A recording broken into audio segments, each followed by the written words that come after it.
de la evolución de los virus, porque pues, finalmente es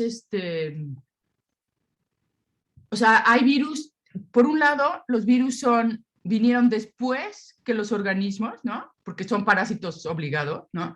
No había, hubo en algún momento alguna teoría de que los virus fueran la primera estilo de vida, como quien dice, pero pues claramente eso no puede ser, ¿verdad? Porque los virus son parásitos obligados. Entonces, necesitan una célula para una célula para sobrevivir y una célula en donde reproducirse, ¿no? Luego, la mayor parte o sea, hay virus para todos los organismos, desde plantas, frijoles, cucarachas, lo que se les ocurre, obviamente bacterias y hongos, ¿no? Y básicamente son material genético recubierto, empaquetado de alguna forma en la que puedan transmitirse, invadir a otra célula y luego reproducirse, ¿no? Una de las dos estilos, por ejemplo, una de las cosas que a mí me parecen interesantes es que pueden salir de las células para transmitirse de dos formas distintas. Una, que como geman de la célula, ¿sí? Como es el caso del VIH, y es el caso de todos los virus que tienen envoltura, pues, ¿no? Que todos los virus que tienen lípidos. ¿Por qué? Porque se llevan un cachito de la membrana celular, ¿sí? En cambio, los virus que salen como por lisis, aquí que se reproducen tanto que explotan a la célula, no se llevan parte de la membrana y nada más ya están empaquetados. Esa va a ser su forma última.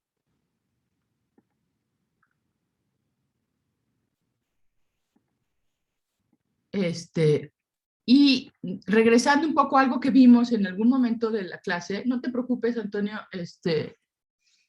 nadie la aprendió casi, no más que Aranza. Y creo que Fernanda por ahí, pero no sé. Los virus se clasifican, o alguien los ha clasificado, Baltimore los clasificó, dependiendo del material genético. ¿Y por qué es importante esto? ¿Por qué creen que es importante esto? Más bien.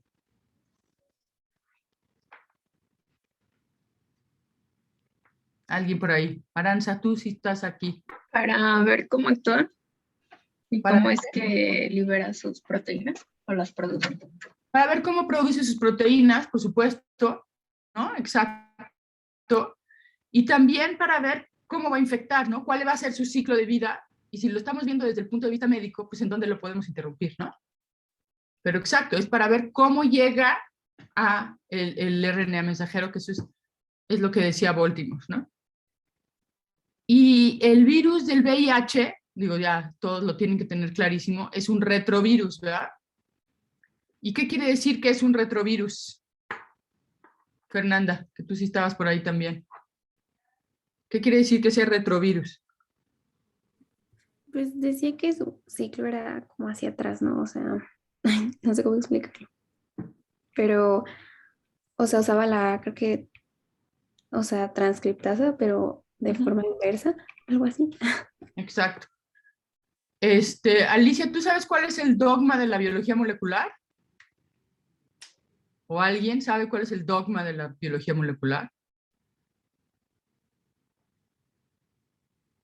Es como un esquema, ¿no, doctora? Bueno, de Sí. lo que recuerdo que cómo pasa, bueno, cómo se va haciendo toda la parte de de la transcripción y todo el proceso que se va llevando a cabo.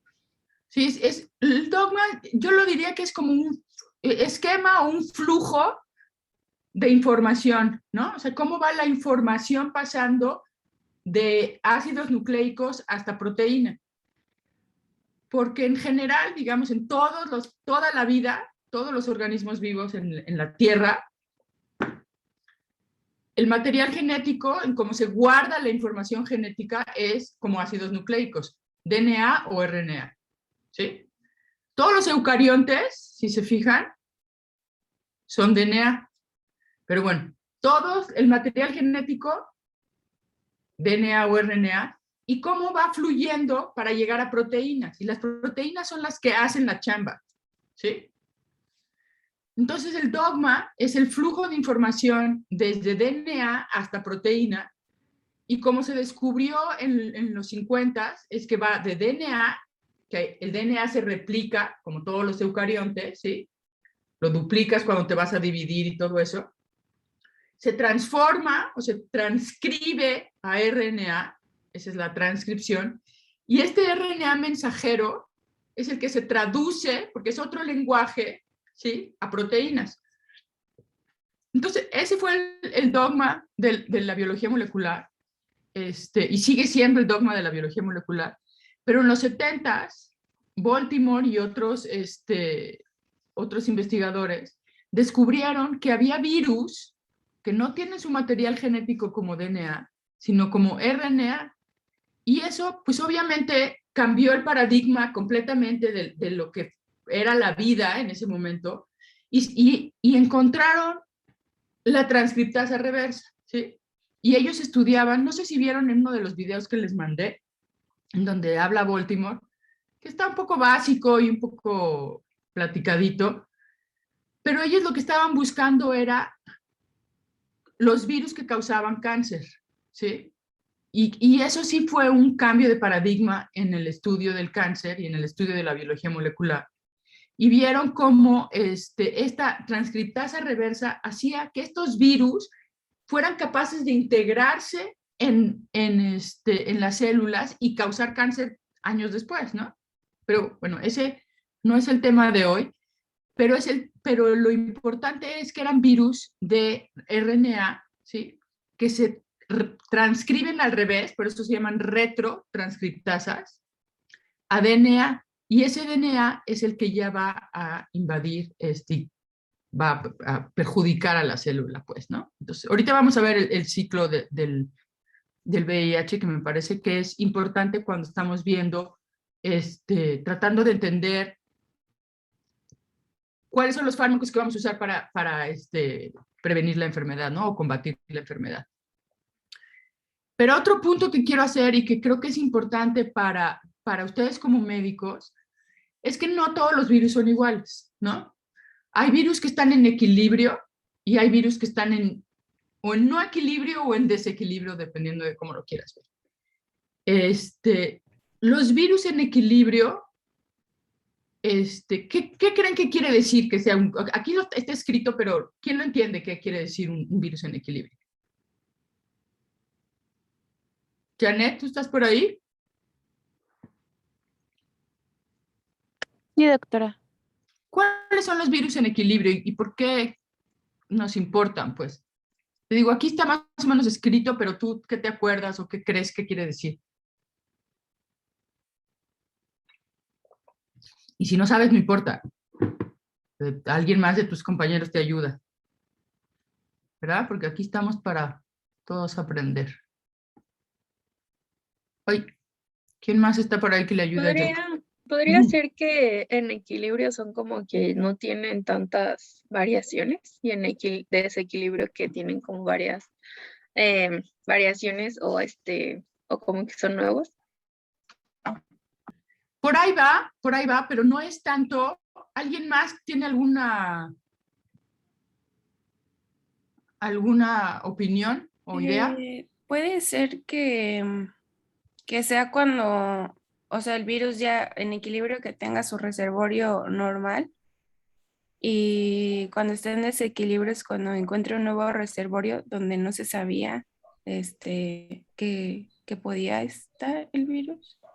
Eso es parte también muy importante. O sea, ya hay dos cosas importantes. Uno, que hay menos. Antes esa no me gusta tanto, que es nuevo, que es un nuevo reservorio. Y el otro muy importante es que los que están en equilibrio ya te llegaron a una adaptación. Entonces, si lo piensas un poquito como un virus, lo que quiere es, como todos los organismos, reproducirse y transmitirse, ¿no? Si tú como virus llegas y matas a toda tu población, anfitriona, pues ya valiste, porque tú tampoco te vas a poder, tampoco te vas a poder transmitir. Entonces, lo que se llama es un virus en equilibrio, es un virus que está tan adaptado a ese hospedero o a ese anfitrión que no lo mata. Está un rato, hay algunos individuos que tienen reacciones fuertes, otros que no, pero la mayoría tienen algún tipo de reacción que le sirve al virus, como quien dice, y esto, o sea, lo pongo muy entre comillas porque es como una visión antropocéntrica que no siempre me gusta, pero ayuda para transmitirse a otras personas, ¿no? A otros hospederos, a otros anfitriones. Y es el caso, por ejemplo, de la gripe o del polio, ¿no? Cuando el polio, al principio, al principios del siglo XX, o sea, era terrible. O sea, le daba a unas cuantas gentes y pues los podía dejar muy afectados del sistema nervioso central, algunos se morían, ¿no? Pero a la mayoría no le pasaba mucho. Entonces, ese es uno de esos virus que está como en equilibrio. Los virus del herpes es otro, ¿no? O sea, no te va a matar un virus del herpes y sobre todo no va a matar a la mayor parte de los que se afectan. Por otro lado, los virus que están en desequilibrio son, pues, como la influenza, el VIH, que es el que estamos hablando ahorita, ¿no? Que está adaptado en otro organismo, ¿no? La influenza se supone que viene de las aves, el VIH de los monos, no de los chimpancés, sino de los monos. Ahora todos somos expertos en murciélagos y el SARS-CoV. Y cuando brincan, digamos, a otro anfitrión, ese anfitrión no está acostumbrado, no está adaptado a ese virus, ni el virus a ese anfitrión, entonces tienen una reacción mucho más fuerte, ¿no? Entonces tienen, en general, pueden ser letales o tienen mucha mayor letalidad, pensando pues en el VIH, en el ébola, ¿no? Y como salud pública, pues son los más importantes, ¿no? Porque brincan y causan pandemias, como digo. No es que nadie le sea ajeno la idea de un virus que brinque de una especie a otra y que cause caos en el mundo ahorita, ¿no? Pero sí queda claro. Perdón, venga. ¿Podría haber algún número estimado de microorganismos que se estén estimados, los cuales puedan llevar a una zoonosis? O sea, la zoonosis es cualquier microorganismo que esté en otro que brinca del hombre o del hombre al animal, ¿no? Uh-huh. O sea, millones. No creo que haya un estimado. De hecho, lo que yo sé es que, por ejemplo, hay campañas de vigilancia epidemiológica en donde se van. Yo supe de uno que traté de ir y no califiqué, pero te ibas en un barco en el río del Amazonas y colectaban agua, plantas, tierra y pues animales no, porque eso era como mucho más peligroso, pero aves chicas, ¿no? Y sacabas los microorganismos, o sea, le hacías un metagenoma de esas muestras para ver y tratar de identificar nuevos virus. O sea, no sé si me expliqué. O sea, hay tantos que no se sabe. Y pues si no están ni siquiera catalogadas todas las plantas del Amazonas, imagínate los virus y los microorganismos. Sí.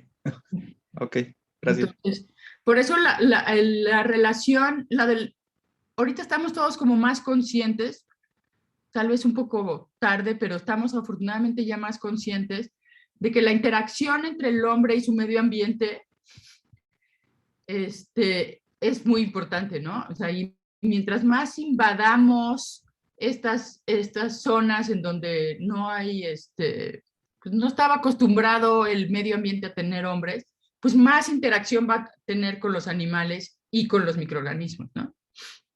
También hay de la otra parte, ¿no? De que el hombre lleva microorganismos o y por lo tanto enfermedades a animales en ese microambiente, en ese medio ambiente.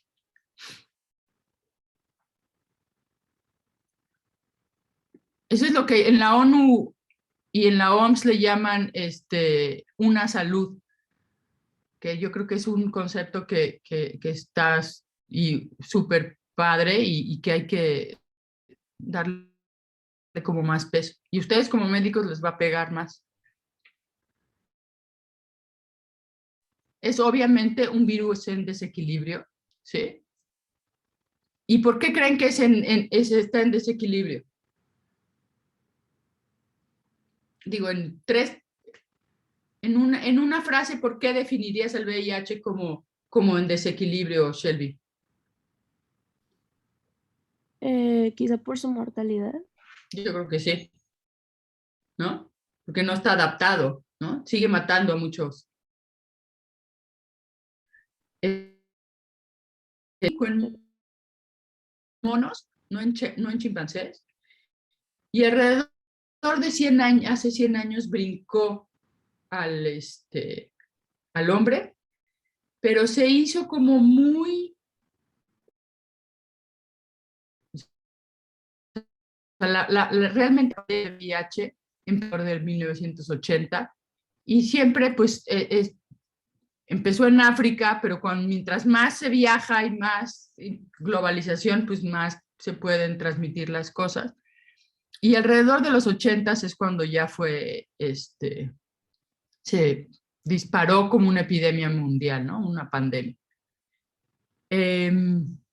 Y ustedes saben esto perfecto, crece y mata a las células T, las CD4 positivas, y por lo tanto elimina no sé cómo están viendo mi pantalla, elimina la respuesta inmune y en realidad pues lo que pasa es que te mueres de una infección secundaria, no te mueres de VIH, ¿no? Y eso es importante. En cuanto al ciclo de virus, ¿usted vieron el video? Se los voy a pasar. No sé qué pantalla están viendo ahorita. Voy a stop share.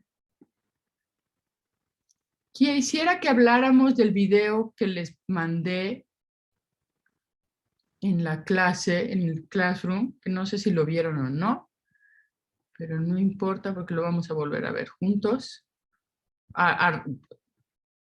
A velocidad máxima si quieren, pero quiero que esta es la que quiero ahora ver. ¿Quién lo vio? Digo, no importa, ¿eh? No me voy a ofender.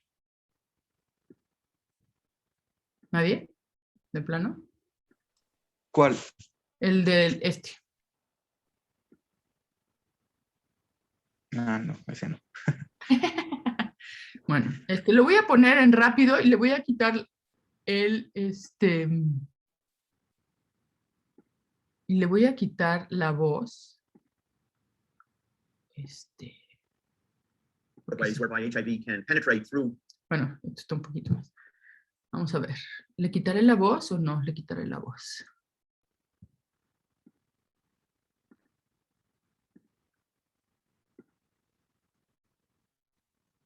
El chiste, me interesa que vean esto porque habla de cómo es el ciclo de vida y otra vez, como vamos a terminar hablando de los fármacos que es y de los casos que va a ver el doctor Bernardo el miércoles, me parece importante otra vez que vean cómo es pues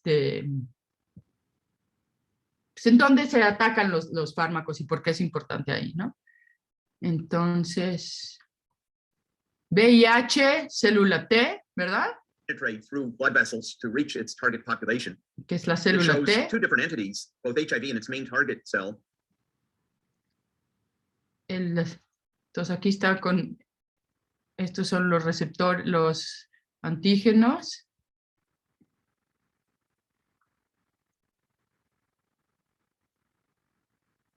Later on, Entonces, todo Sí. el virus está, esto está padre, a mí esto me gustó mucho, porque están aquí, esto es la membrana que habíamos dicho, ¿sí?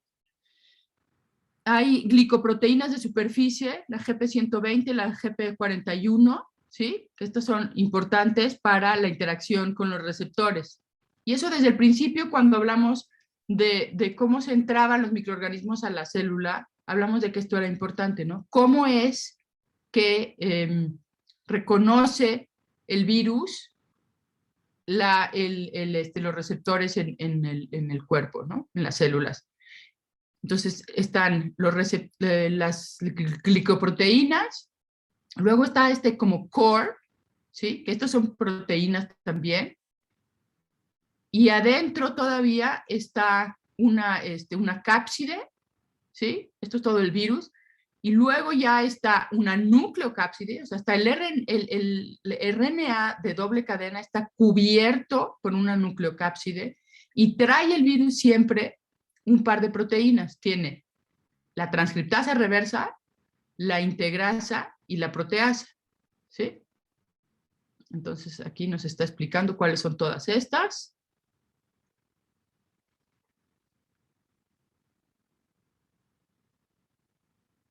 protein that is termed GP41. The matrix core, the capsid protein, and the nucleocapsid protein all underlie the outer layer of the virus. And finally, in the inner core, you see that there are two strands of viral RNA, which are associated with three of the enzymes that are essential for virus replication. These are the integrase, La the protease, integrasa and the reverse proteasa transcriptase. y la transcriptasa. This attachment stage clearly indicates how the GP120 is about to bind to its CD4 receptor. Entonces, este es el CD4 de la célula T y los otros correceptores, ¿no? El CCR5 y el R4. Se une las glicoproteínas del virus con el CD4. Aquí está diciendo cómo se interaccionan. Y luego lo jala. Eso a mí se me hace padrísimo. Cuando lo jala, esta GP120 interacciona con el otro correceptor y trae para abajo, como quien dice, al virus. Lo jala al virus para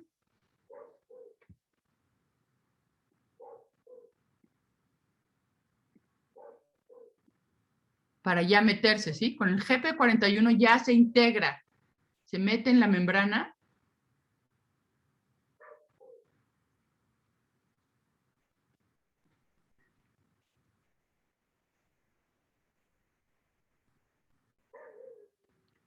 y como es lípido, el lípido se fusiona y ya entra. Y sí, el lípido se queda afuera con las las glicoproteínas afuera. Se libera el virus con la cápside, ¿sí? Y luego estos se deshacen, y ya están el RNA, las dos moléculas de RNA y la transcriptasa reversa con las proteínas. Se quita esa protección y la transcriptasa reversa hace lo que estábamos diciendo. Regresa y hace una cadena de DNA. ¿Sí?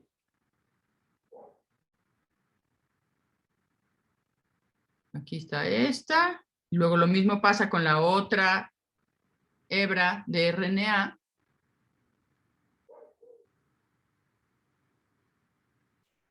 Y ya está la doble cadena.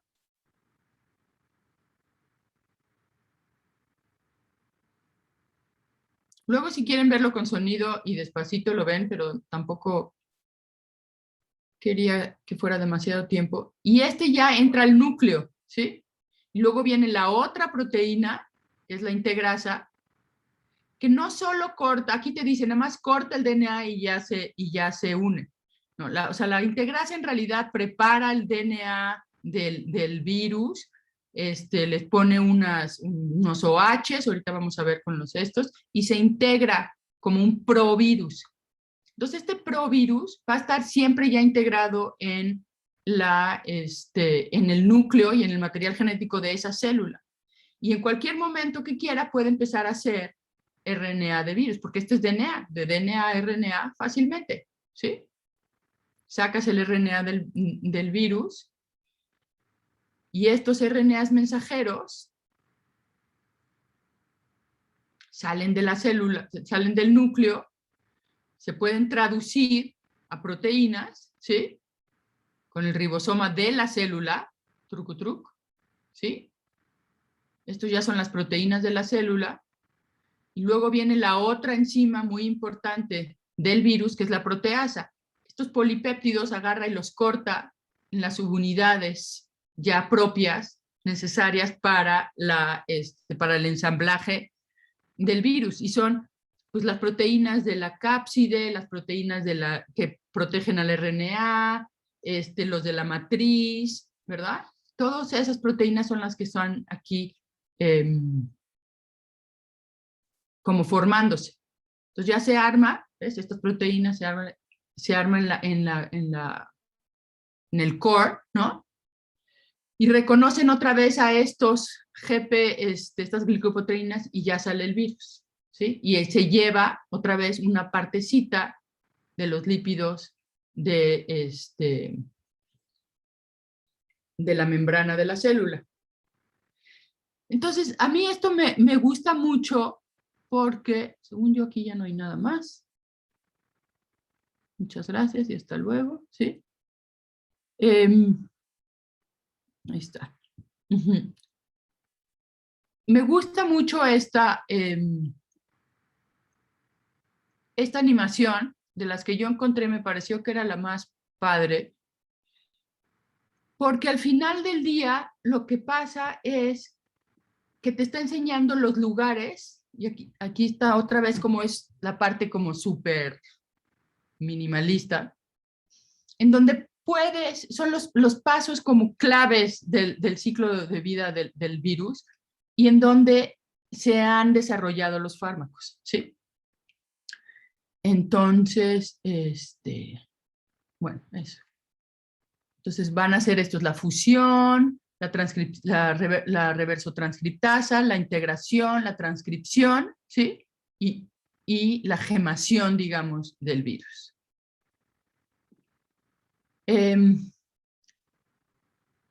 Otra de son como puntos que yo quería platicar con ustedes, igual están un poco como independientes, pero me parece que eran importantes de aclarar antes de seguir con los casos que vamos a ver y de la infección ya, ¿no? De los casos concretos que nos va a presentar el doctor Bernard. ¿Sí? ¿Alguien habló por ahí? Bueno.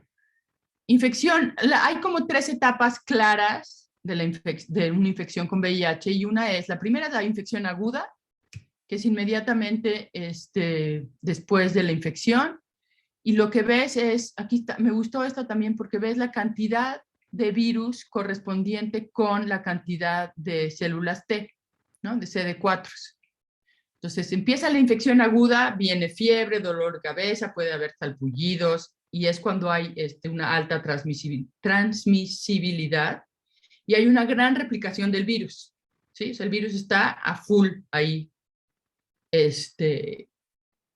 replicándose. Después viene la infección crónica, ¿sí? Que es asintomática y es lo que le llaman latencia clínica, ¿sí? Ya hay una menor transcripción replicación del virus, ¿sí? Pero ya están empezando a bajar también las CD4. Y este es el que es clave, yo creo, porque esto puede durar hasta más de 10 años. ¿Y en dónde es en donde están estos virus latentes? A mí se me hace de las cosas más importantes, ¿no? Y más interesantes. Claro, esta infección crónica puede pasar de no tener carga viral a de repente empezar a tener carga viral y desarrollar ya lo que sería el SIDA, que ya casi no tienes ¿se acuerdan lo que nos decía el doctor Bernardo? O sea, son CD4 menos de 200 por mililitro y entonces ya no tienes una respuesta inmune adecuada y pues puedes padecer infecciones oportunistas, ¿no? Y otra cosa importante es que no hay cura, pero sí hay tratamiento. Y no hay cura, ¿por qué? Precisamente por los reservorios de VIH latente, ¿sí? A mí esto es, como les digo, me parece súper interesante y pensarlo como estrategia biológica me parece también muy padre. O sea, es un virus que sabe, o sea, que por un lado no quiere matar completamente a su anfitrión, ¿no? Y se mete y se esconde dentro de las células de la respuesta inmune. Ahora, no son solo las células T en las que se mete y se integra, ¿sí? ¿Cuál otro microorganismo se acuerdan ustedes o conocen que tiene una etapa así latente o que se esconda? Porque son estrategias de patógenos, claramente son estrategias de patógenos, ¿no? El cólera, por BPH, ejemplo, no. ¿Perdón? BPH. También puede ser, exacto. Sí. El cólera es el otro extremo, ¿verdad? El cólera es una infección aguda y ni siquiera, o sea, está destrozándote el estómago, la barrera intestinal, diarrea, hasta que o te mueres o te salvas. No te vas a pasar años con cólera. Pero ¿cuál otra que yo hablo de ella ad nauseum? ¿Tuberculosis? Tuberculosis, gracias Shelby. Claro, ¿no? Inclusive, o sea, la tuberculosis es el ejemplo de bacteria clásico, ¿no? Porque está ahí hasta que de repente brinca y tienes los síntomas. También hay, se supone, salmonelosis es otro, pero ahí es más controversial porque tiene una etapa aguda tan predominante que, que no se considera realmente tan crónico. Pero estas estrategias de los microorganismos son como, yo creo, muy interesantes. Y el VIH, además de estar en las células T y la CD4 de memoria, ¿sí? También están en macrófagos, en el microglía, en las células helpers T folicular, helpers de T, astrocitos, en células dendríticas. En todos estos lados se han encontrado el provirus, ¿sí? Y en cuanto a tejidos, o sea, en estas células, pero en tejidos se han encontrado en cerebro, en sistema nervioso central, obviamente en linfocitos, pulmón, vasos, todos estos se han encontrado VIH. Entonces, el virus está apostando, ¿sí? Al futuro, literalmente. O sea, se esconde y apuesta al futuro.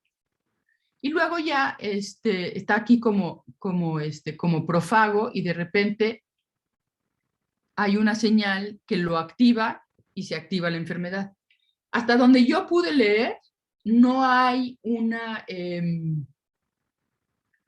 no está claro qué es lo que los reactiva a este provirus para empezar otra vez la replicación del virus y pues la enfermedad como tal, ¿verdad? Y una de las cosas que es muy interesante es que se mete, por ejemplo, Mycobacterium se esconde y es esa micobacteria, no se replica, ¿sí? En el granuloma está esa bacteria y se replica y puede durar muchos años, ¿sí? Pero la estrategia del VIH y de estos provirus es que cada vez que esta célula T de memoria o que este macrófago se replica, va a replicar al virus, ¿sí? Entonces eso hace muy, pues lo hace persistente por toda la vida de ese organismo, ¿no? Entonces, en cuanto a estrategia, es brillante, ¿no? Ahora, desde el lado de cómo tratar a alguien con VIH, es lo peor que te puede pasar. Porque ese virus, ese provirus, está escondido. no puedes identificarlo, ¿no? Y atacar a la latencia va a ser la clave para encontrar una cura contra el VIH. Y una de las, o sea, dentro de las investigaciones que se están haciendo para atacar, digamos, este provirus, esta etapa latente, hay terapia génica con las técnicas de CRISPR-Cas, que eso pues, está muy en pañales, por decirlo de alguna forma.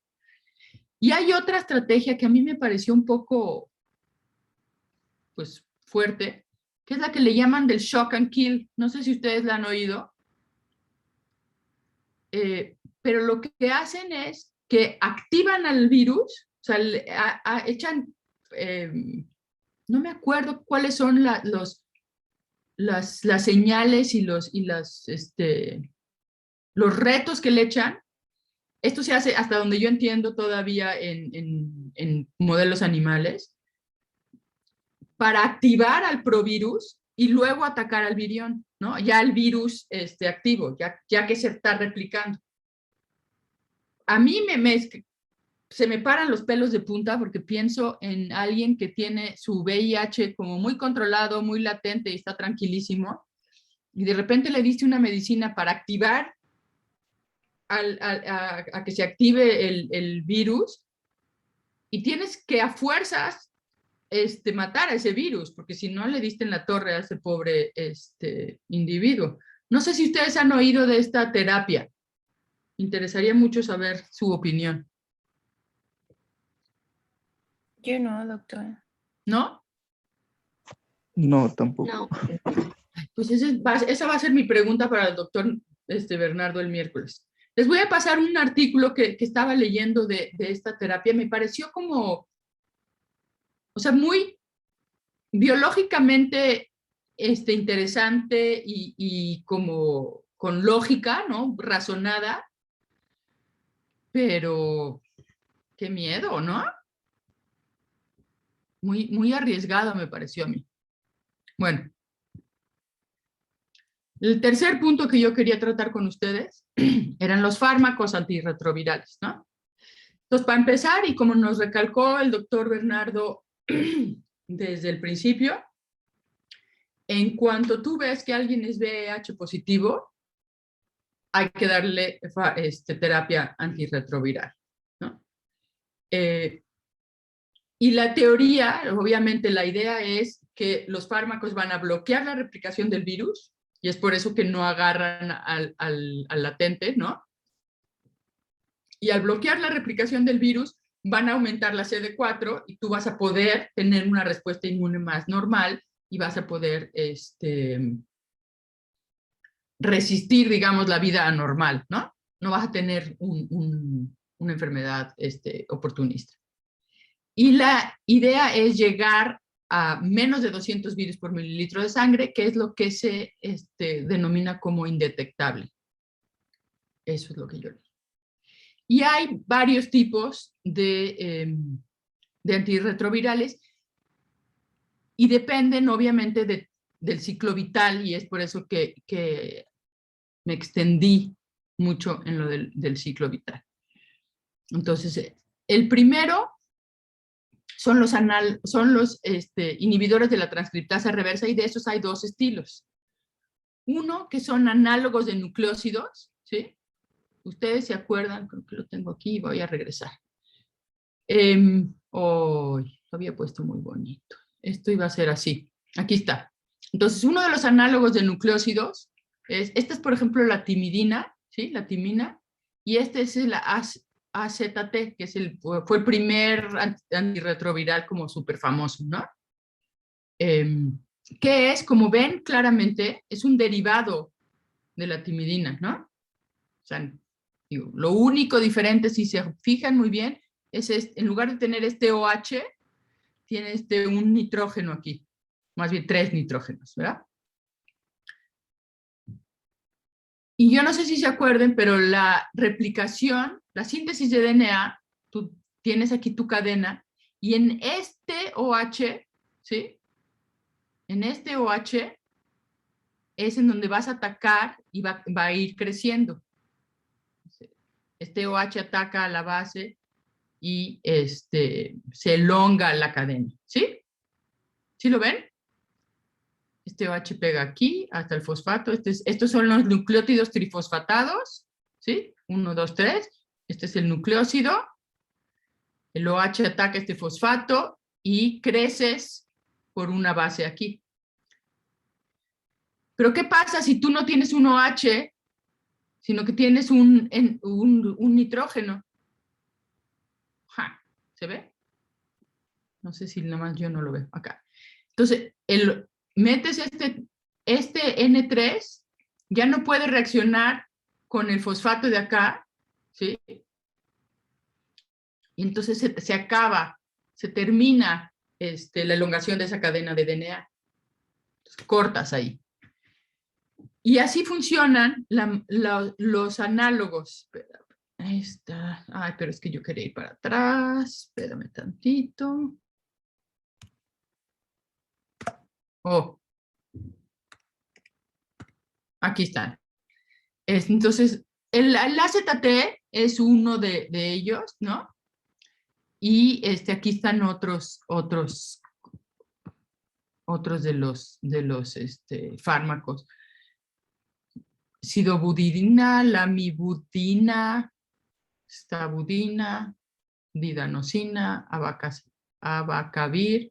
Yo no sé si estos, confieso que no sé si son estos los que están en México o no. ¿Ustedes saben cuáles son los más comunes? ¿Alguien por ahí? ¿No? No. Bueno, el AZT es el famosísimo, ¿no? Ese sí. Y el chiste es que entiendan cómo funcionan. Digo, a mí, la verdad, yo creo que eso es lo más importante. Ya tendrán tiempo de aprenderse los nombres comerciales de los compuestos. Entonces, los otros son, otros inhibidores de la transcriptasa reversa son no nucleósidos. Y estos lo que hacen es que, dicen, no, es por lo que hacen es que provocan un cambio conformacional en la enzima, ¿sí? Que ya no tiene actividad de polimerasa. Y esto es un poco como los antibióticos, ¿sí? Tú bloqueas la función de la enzima haciendo un cambio conformacional o algo, pero esto lo que sucede muchas veces es que hay mutaciones de resistencia, ¿no? Entonces, esta es hasta donde yo entiendo, una peor estrategia para inhibir a la transcriptasa reversa por esto, ¿no? Por la aparición de resistencias.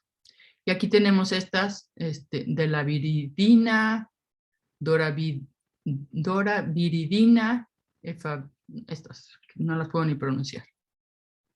Perdón.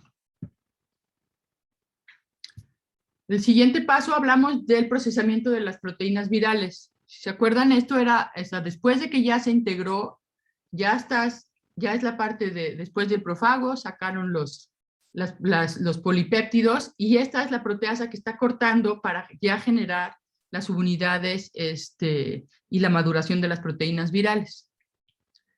Entonces aquí está el azanavir, todos estos, ¿no? Y finalmente,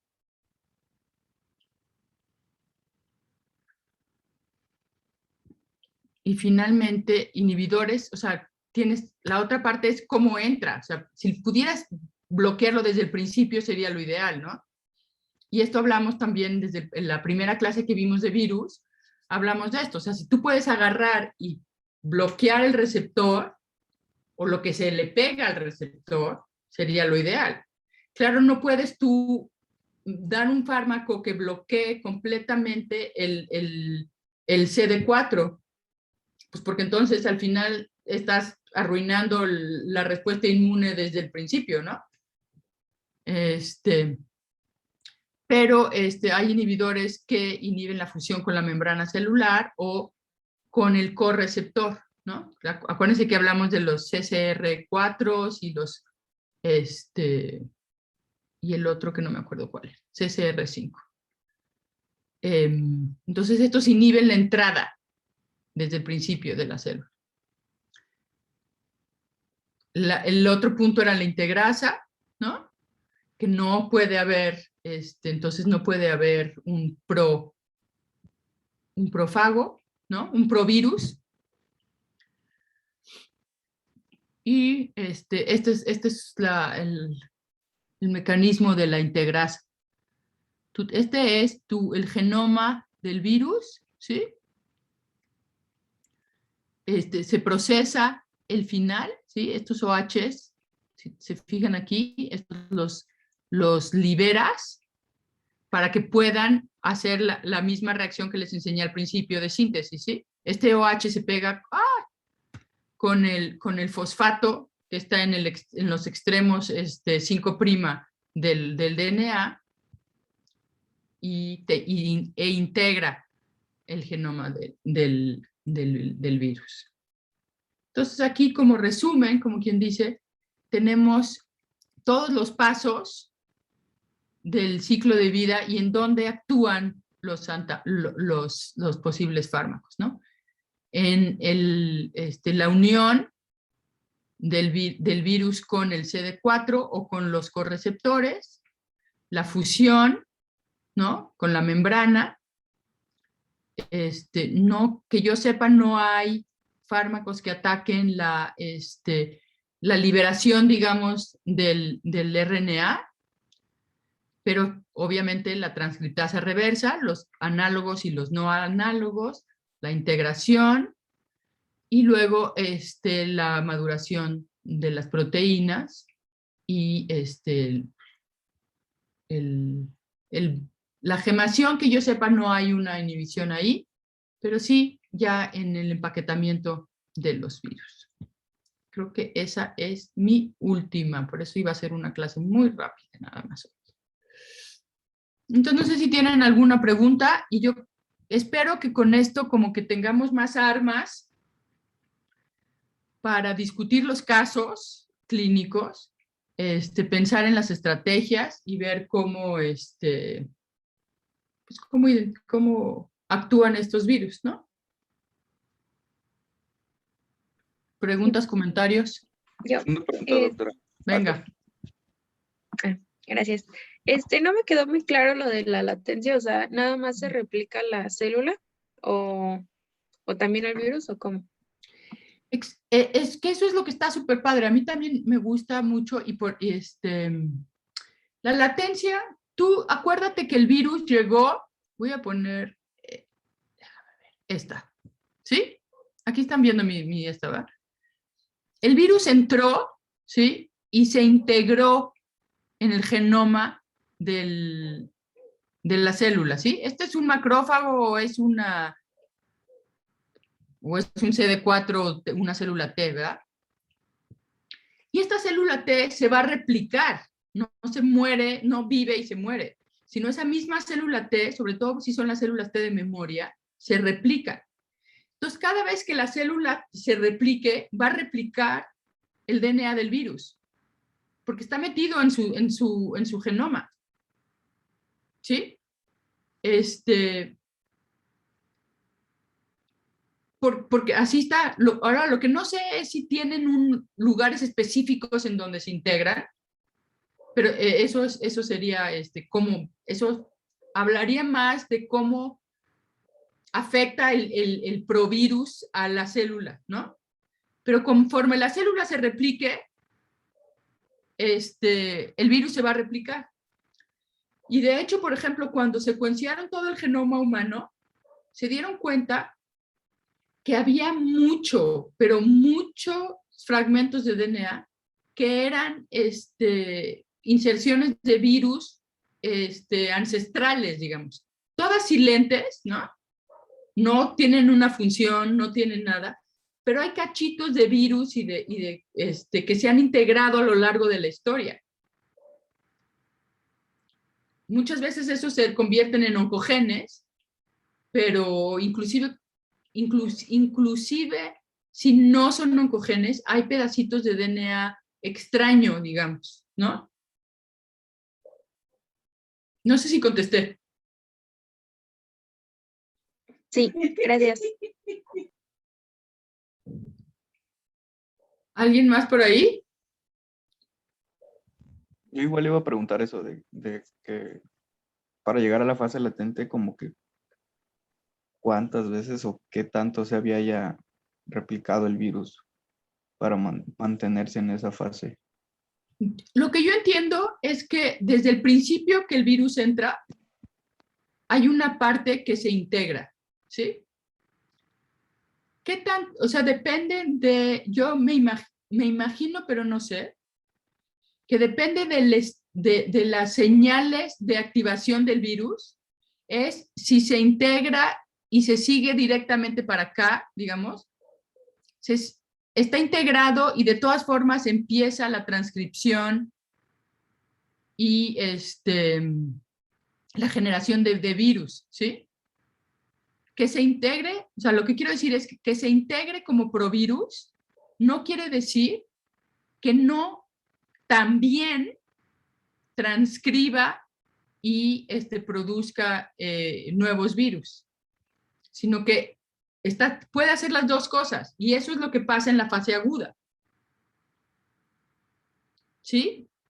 No es que haya voy a estarme 2 ciclos celulares como provirus y luego voy a empezar a sacar virus, a producir virus.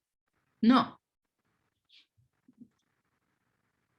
Se integra y al mismo tiempo hace produce virus nuevos. Y es por eso yo creo que la fase aguda en una persona sana, además de, o sea, está infectado con VIH, pero está de otra forma sana, ¿sí? La fase aguda dura un tiempo y luego se baja, porque tiene suficiente respuesta inmune como para parar esa primera infección. Claro, ya estás infectado y el virus se fue por otro lado a estar latente. Pero esa primera fase aguda la pudiste con tu sistema inmune controlar.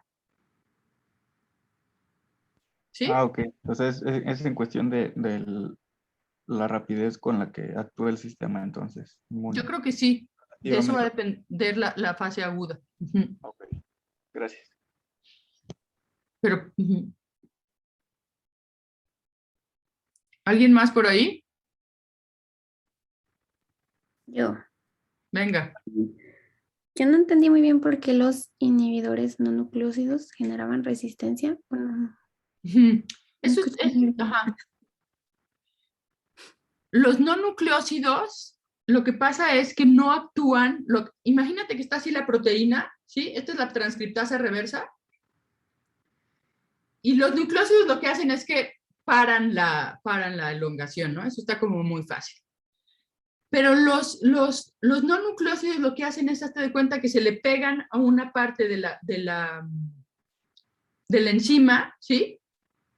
Y la cambian, la modifican, le hacen como está ahora sí, y entonces no puede tener su función de polimerasa.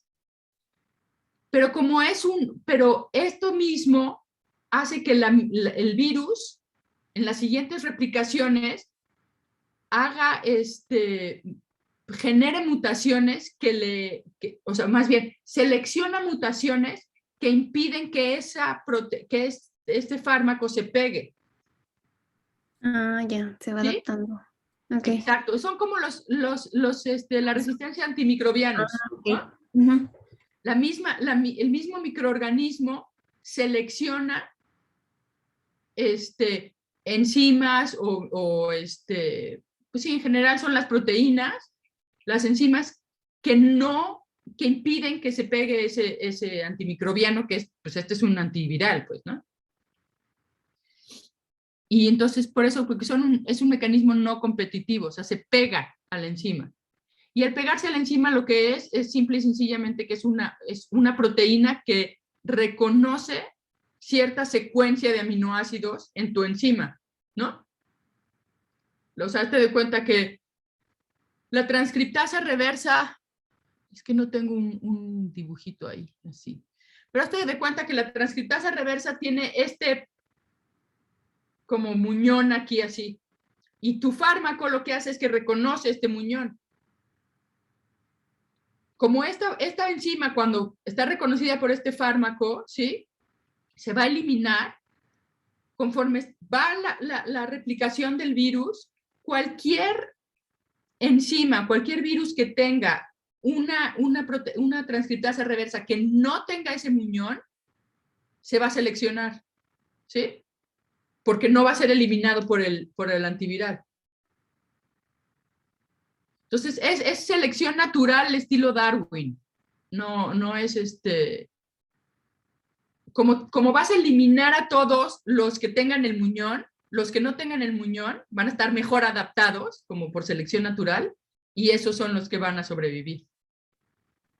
Ah, ok. ¿Sí? Gracias. Sí, sí, ya quedó. Y acuérdense, cuando hablamos de esas cosas, acuérdense de Darwin. Darwin sí cambió el paradigma de la biología. Y acuérdense, por ejemplo, o sea, pueden pensar en enzimas o pueden pensar en la típica cosa de los picos de los pajaritos que veía Darwin, ¿no? Dependiendo del tipo de comida que había en las diferentes islas, se seleccionó un tipo de pico de los, no sé si han leído esos libros, de los pinzones de Darwin, que dependía, en cada isla de las Galápagos, él vio que había diferentes picos de los pinzones, de las aves estas.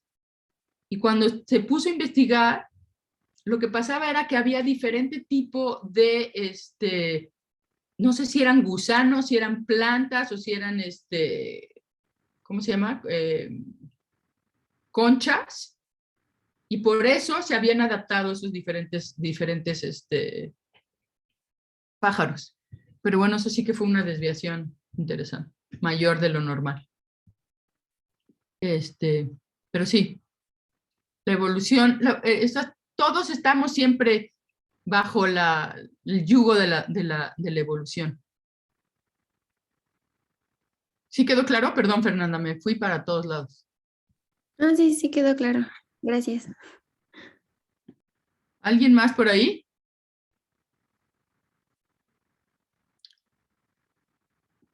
Pues bueno, les dije que iba a ser una clase corta.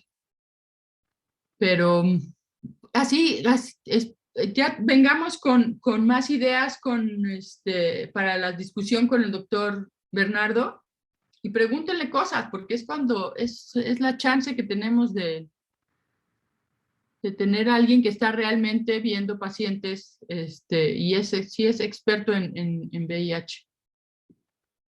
¿Mm? Y les va a tocar ver mucho VIH, lamentablemente.